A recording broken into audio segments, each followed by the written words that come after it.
غزا کې په روغتونو هوایي برید او نړیوال غبرګونونه. سلام ستړي مشئ پام وکړئ د امپراتور ټي وي یوټیوب چینل څخه تازه او مهم خبر ته.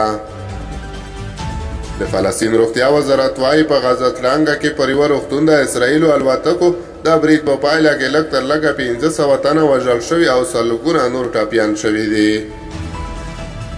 اسوسییټډ پریس د فلسطین د روغتیا وزارت په حواله خبر ورکړی چې دغه برید د سهشنبې په ورځ اکتوبر 18 په یوه روغتون شوی چې له ټپیانو او نورو فلسطینیانو څخه ډک و.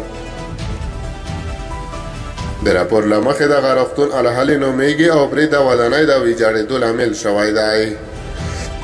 د فلسطین د روغتیا وزارت ویلي دي چې په دې پیښه کې لږ تر لږه 1500 تنه وژل شوي دي. په همدې حال کې د اسرائیلو د پوځ ویان دونیال هجري ویلي دي چې تر اوسه په روغتون کې د وژل شویو کسانو په اړه جزئیات نشته. د برید د نړۍ د زیاتو هیوادونو غبرګونونه راپارولي دي.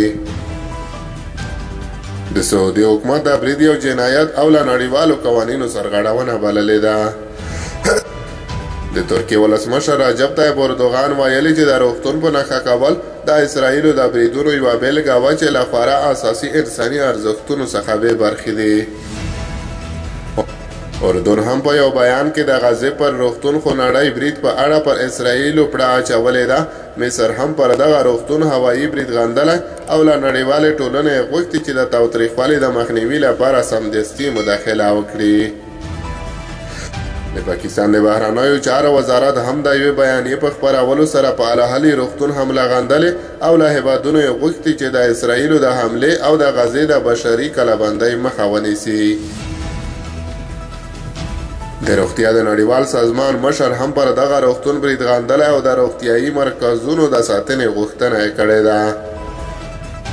روسیه او متحده عربي اماراتو له دې برید وروسته د ملګرو ملتونو د امنیت شورا د بیړنۍ غونډې غوښتنه کړې ده. بل لوري ته ایران په دې هیواد کې د یوې ورځې لپاره ملي ماتم اعلان کړی دی. ټاکل شوې ده چې نن د امریکا ولسمشر جو بایډن هم اسرائیلو ته سفر وکړي. په همدې حال کې ویل شوي دي چې د فلسطیني ادارې مشر محمود عباس د امریکا له ولسمشر جو بایډن سره خپله لیدنه لغوه کړې ده.